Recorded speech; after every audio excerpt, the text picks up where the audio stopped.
You know, I was remembering an episode of The Big Bang Theory where Sheldon plays 5D chess, and it reminded me why I enjoy strategy games so much. Speaking of which, I had a pretty interesting encounter while playing Go in Central Park today. I met this guy, Ethan, another Go enthusiast. We chanced upon each other and thought it'd be quite a match. Something glorious about meeting random people who share your somewhat nerdy interests, right? It was a brain-racking game, man. After a while, it wasn't clear who exactly was in the lead anymore, like a thriller that keeps you on the edge of your seat. Time ran out before either one of us had given up. Best part is we had to settle for a draw. Bit anticlimactic, but hey, at least I didn't lose. Switching gears, remember how we used to debate the analog versus digital gaming dilemma? Walked down memory lane with Sam about that today. The whole fun discussion sprung up after my Go game. Neither Sam nor Rachel could understand the appeal of it, though. Can you believe Rachel actually said she's rubbish at Go? Sam, on the other hand, would rather stick to his Skyrim. Each to their own, I guess. Ha ha. The thing is, strategic games like Go have an old-world charm, while video games bring an edge of modernity. It's like being caught between appreciating a classic painting and a piece of digital art. Both have their unique appeal, don't they? Well, that said, I did tease Sam's unflinching dedication to video RPGs. But then again, who am I to talk? I had to have my usual 2 cups of coffee to keep me focused during that intense Go game. But the icing on the cake was when both Sam and Rachel chose video gaming over me. Would you believe it?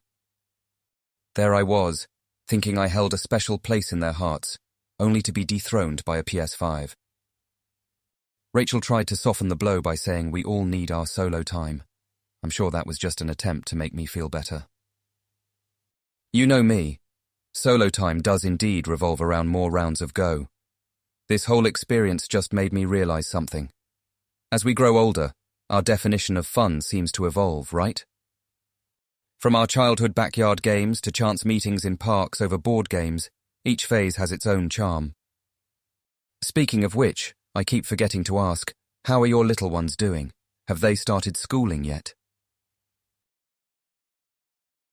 You won't believe what I pulled off today. Uncle Chris's backyard BBQ special, complete with mouth-watering steaks, juicy corn on the cob, and mind you, all with homemade marinade. My poor kitchen saw a level of chaos it probably never thought possible. I felt like a chaotic version of Gordon Ramsay, minus the swearing, thankfully. Prepping for this BBQ turned out to be one of the greatest battles I've single-handedly fought, my friend. Challenge number 1, lighting that darn grill. Growing up amidst concrete jungle, my survival skills are little, well, rusty. You'd think lighting a match would be enough, but no, the devil hides in the details. Luckily, the smell of burning charcoal did not turn into the smell of burning house. Once that was set, the next boss battle was the steak. Each piece of meat turned on the grill was nerve-wracking, and all the while, I couldn't stop thinking, what if I ruin this? I know I am overdramatic. Tell you what, though, nothing, absolutely nothing, beats the satisfaction of a perfectly grilled steak, the heavy flavoured smoke wafting off the grill, infusing the meat. That, my friend, is a high like no other. Truth be told, I felt like a warrior returning from a victorious battle after the last piece was grilled to perfection. Rachel seemed to share the sentiment, saying something about me getting serious about this cooking thing. Can't say she's wrong. Guess I've got a culinary beast lurking inside me, waiting to emerge. Sam's reaction, though, priceless. The guy seemed actually scared of my cooking skills. What an endorsement. But all jokes aside, it was a great gathering. Good food, better company, and loads of unforgettable conversations. Couldn't ask for more. Speaking of which, I'll let you in on a secret. Rachel subtly reminded me of my pending Mandarin learning goal amidst all this BBQ fun. Busted big time. Got me thinking, cooking and languages, not that different when you think about it. Both require a careful blend of ingredients or words, the right timings, a dash of creativity, and loads of patience. Don't you think so? Anyway, enough of my rambles now.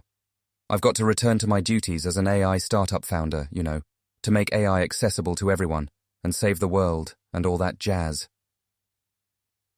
It was fun catching up, though. We should do this more often. But hey, before I forget, I demand an update on your life the next time we talk, all right? Got to run now. Those codes won't write themselves, will they? Catch you later, friend. Continuing from the thrill of the Go game, today was yet another roller coaster. The AI startup meetup happened. You know how we were joking about me sharing our neural nest success story in front of a crowd? Well, guess what? That's just what I did. Felt like I was in an episode of Shark Tank, just without the interrogation part. Man, the adrenaline was pumping through my veins. I was recounting our journey, the challenges, the breakthroughs, and the nuances of AI tech. And it's safe to say, the crowd was fascinated. It felt good, the feeling of admiration in the room, the rewarding nods from the crowd while I was on stage, the validating handshakes after. It was truly inspiring, rubbing shoulders with fellow entrepreneurs, tapping into their insights, the camaraderie of striving towards common goals. One person, in particular, I got to mention, our very own Sarah. She was there in the crowd, being the best co-founder I could ask for, supporting me and Neural Nest, as always. Oh, and remember Amelia? The other tech entrepreneur who's more of a contender in the AI game. Well, our success story wasn't music to her ears, I guess. She seemed a bit uneasy after my share. A little feud ain't bad, huh? It definitely spices things up. But hey, all work no play makes Chris a dull boy, so we had some chill convo too. Sam got this new game, Cyber Entity 2077. Says it mixes sci-fi with reality. Sounded intriguing. Maybe I should give it a whirl before passing any judgments. So, I suggested a bit of an unconventional plan. A game night. Video games, pizza, beer, and yes, my signature grilled steaks. I'm turning into a grill master, buddy. Rachel made it absolutely clear that she's in for the chow down, and Sam, well, he's expecting my steak again. Looks like it's going to be a wild, culinary, gaming extravaganza. Now that's a fun plan to look forward to. My mum always said happiness often sneaks in a door you didn't think was open. Well, in this case, it's the door of my grill oven, and while we're on the subject of learning new things, I need to hit the Mandarin book soon. Rachel subtly reminded me of my pending learning goal. She's right, I need to step up the game. So, my friend, wish me luck on this new linguistic expedition and also for the rest of my startup journey. But now I've got to get back to setting the world on fire with Neural Nest.